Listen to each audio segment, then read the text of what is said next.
नमस्ते डॉक्टर्स, मैं डॉक्टर शैलेंद्र शर्मा आपका स्वागत करता हूं। आप इस चैनल को सब्सक्राइब करें ताकि आपको आयुर्वेद से संबंधित सारे नोटिफिकेशन मिल सकें। यहां पर हम मोस्टली क्लिनिकल के ऊपर चर्चा करते हैं और साथ में एकेडमिक सेशंस को भी यहां पर अपलोड किया जाता है। अब इस वीडियो का जो थंबनेल आपने पढ़ा है पहले उसके ऊपर हम चर्चा करते हैं, बाकी बातें बाद में।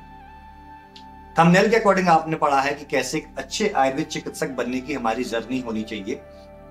तो इसको दो हिस्सों में हम डिवाइड करते हैं। पहला हिस्सा है कि स्टूडेंट्स को कैसे परफेक्ट एक आयुर्वेद चिकित्सक बनना है।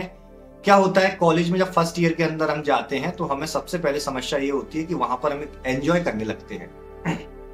करना भी चाहिए क्योंकि डॉक्टर की लाइफ जीना भी हमें आना चाहिए और डॉक्टर का एटीट्यूड भी होना चाहिए। बट साथ में हमें कुछ स्टेप्स हैं जो कि अच्छे आयुर्वेद डॉक्टर बनने की तरफ हमें ले जाते हैं, वो स्टेप जरूर फॉलो करने हैं। उन स्टेप्स को हम देख लेते हैं।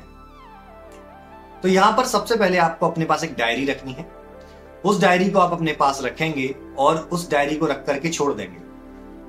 छोड़ना नहीं है, आपको उस डायरी को अपने पास रखना है। उस डायरी को रखने के बाद आपको ऑब्जर्वेशन पर फोकस करना है। क्या ऑब्जर्व करना है? जब आप कॉलेज में होते हैं तो आप कम से कम 1 से 1.5 घंटा जाकर के ओपीडी में जाके बिताएं।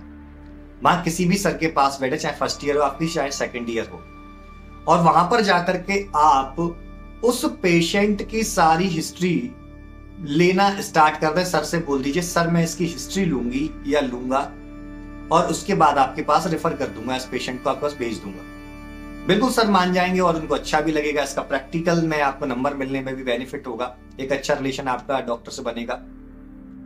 आप उसकी हिस्ट्री लेना शुरू कीजिए। दर्शन, स्पर्शन, प्रश्न, 3 प्रकार की अपने मुख्य हिस्ट्री बताई गई है। तो आपको लेना क्या है, सबसे पहले आपको उसको विजुअली एग्जामाइन करना है। बॉडी में कहीं कोई ग्रोथ नहीं है, बॉडी में कोई कहीं डिस्कलरेशन तो नहीं है, बॉडी में कहीं कोई डिसेबिलिटी तो नहीं है। ये सारी चीजें आपको बारीकी से नोटिस करनी है। दूसरा, आपको फिजिकली एग्जामिनेशन करना है, दैट इज स्पर्शन।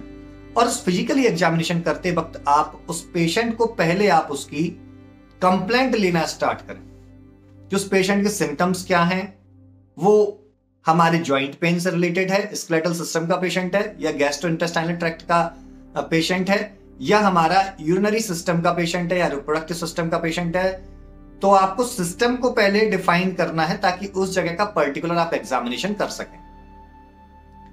तो आप जब उससे क्वेश्चन पूछते हैं तो आपको मान लीजिए एब्डोमेन का पेशेंट आया तो आपने उसका ऑस्कल्टेशन करना शुरू किया और एब्डोमेन ऑस्कल्टेशन कर रहे हैं, उसको टैपिंग कर रहे हैं। तो आपको जो भी आवाज सुनाई दे, जैसी भी सुनाई दे, आप उसको लिखेंगे।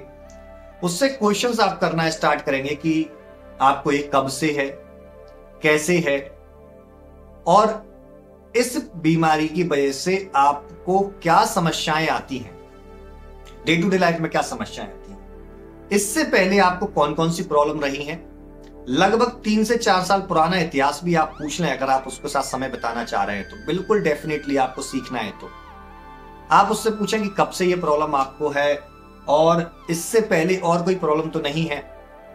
ये सारी चीजें आप लिखें। उसकी चीफ कंप्लेंट पूछें, उसके साथ अदर सिम्टम्स को आप पूछें। उस व्यक्ति के मेंटल स्टेटस को जानने की कोशिश करें।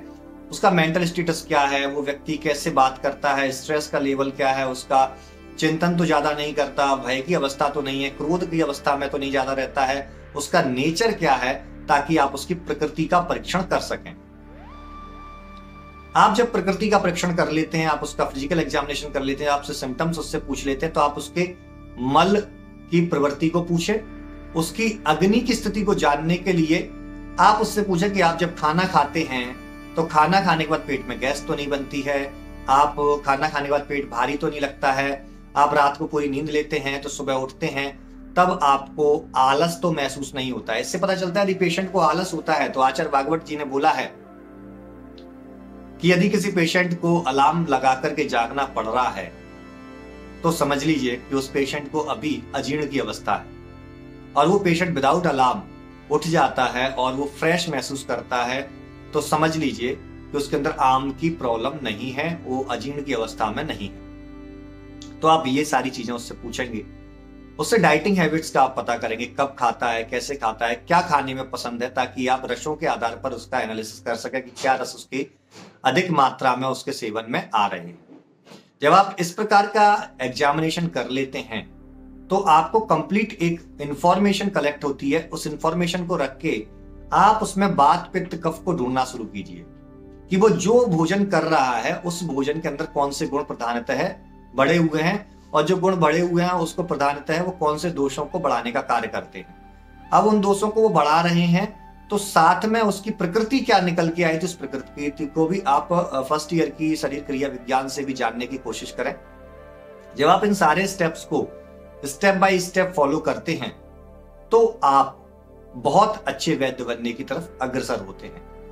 और यदि आपको उसके बाद भी लगता है कि आपको गाइडेंस की आवश्यकता है तो किसी भी नजदीकी किसी गुरु के पास आप जाकर के कम से कम उनकी ओपीडी को आधे से 1 घंटे आप समय देना शुरू करें, वहां जानने की कोशिश करें कि वो अपनी प्राइवेट ओपीडी पर किस प्रकार से पेशेंट को ट्रीट करते हैं।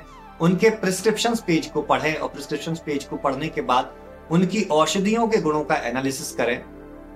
यदि आपको औषधियों गुणों का एनालिसिस करना नहीं आता है तो आप किसी से जानने की कोशिश करें। अगर फिर भी समझ में नहीं आता तो आप हमारे स्क्रीन पर दिए जा रहे नंबर पर कांटेक्ट करके हमारा मैथमेटिक्स ऑफ द्रव्य गुण का प्रोग्राम होता है, उसको आप कर सकते हैं। 7 से 8 दिन का ये प्रोग्राम होता है, मिनिमम अमाउंट पर रहता है। तो आप उसके थ्रू भी ये एनालिसिस करना सीख सकते हैं और कैसे उस एक सिंगल हर्ब को मल्टीपल डिजीज में यूज करना है, ये सारी चीजें यूज कर सकते हैं। तो फिर से मैं अब थोड़ी फालतू बकवास कर लूं। ये फालतू बकवास ये है कि वीडियो अच्छा लगा हो तो इसको शेयर कर दीजिए और चैनल को सब्सक्राइब करवाइए। सब्सक्राइबर बहुत कम है, अगर ज्यादा होंगे तो ज्यादा से ज्यादा लोगों तक हम अपनी इस जानकारी को फैला पाएंगे और ज्यादा से ज्यादा आयुर्वेद के वैद्यों को हमारे पास जो छोटा मोटा ज्ञान है वो दे पाएंगे। तो चलिए इस वीडियो में मैं आज यहीं विदा लेता हूं, फिर किसी नेक्स्ट वीडियो में किसी नेक्स्ट टॉपिक के साथ मिलेंगे। धन्यवाद।